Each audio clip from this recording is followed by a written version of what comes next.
તો આપણે ગેસ ચાલુ કરી દીધો છે. તો આપણે એમાં બધા કારેલા નાખી દઈશું. કારેલામાં બધાયમાં નિમક ચડાવીને રાખ્યું છે. તો જુઓ કેટલું પાણી નીકળ્યું છે. બધું પાણી આપણે કાઢી લઈશું.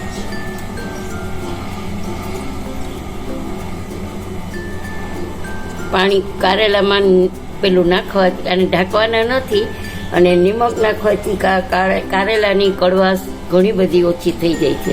તો હવે આપણે એને બાફી લઈશું એકદમ સરસ રીતે, છીબું નહીં ઢાંકીએ. તો જોઈ શકો છો ગાઈસ, કારેલા ભરવા માટે આપણે બધો મસાલો રેડી કર્યો છે.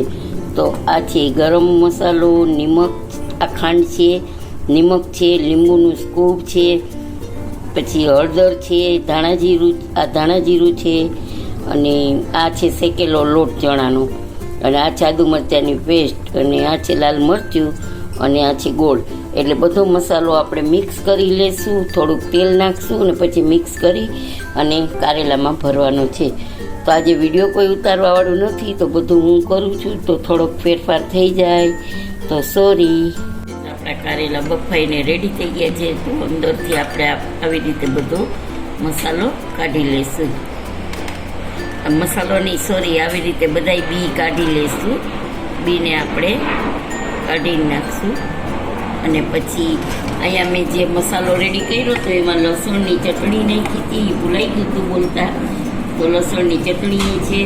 તો આપણે આ મસાલો આવી રીતે ભરી દીધો છે, અને એકદમ આવી રીતે આમ દબાવી દેવાનું, એટલે છે ને મસાલો નીકળે નહીં.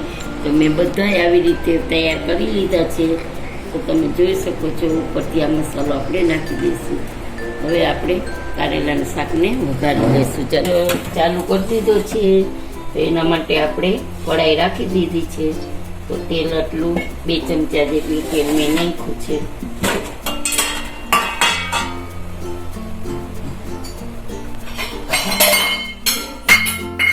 તો જેવું ગાઈસ આપણું તેલ આવી ગયું છે, તો મેં એમાં હિંગ નાખી દીધી છે, અને આપણે આપણા કારેલા બધા આમાં નાખી દઈશું.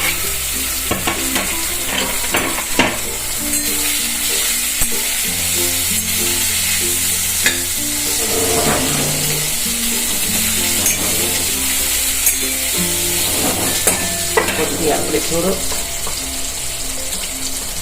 નિમક નાખી દઈએ. મસાલામાં નાખી દઈશું.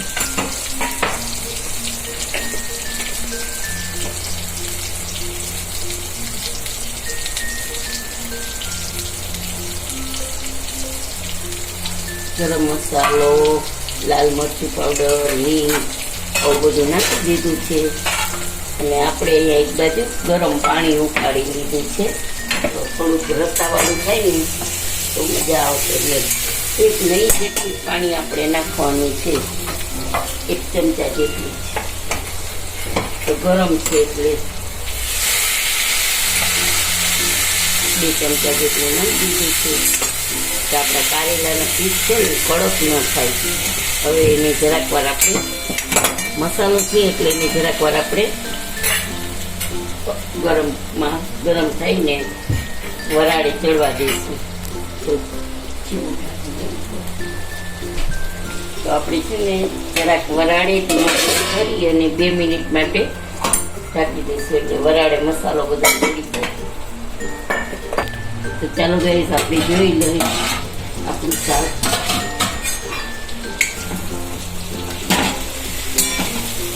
તો જો આપણું શાક રેડી છે. તો આપણે ગેસ ઓફ કરી દઈશું અને વરાળે રહેવા દઈ 5 મિનિટ પછી સર્વ કરી લઈશું. તો જો ગાઈસ, આપણું કારેલાની ભરેલી સબ્જી તૈયાર છે.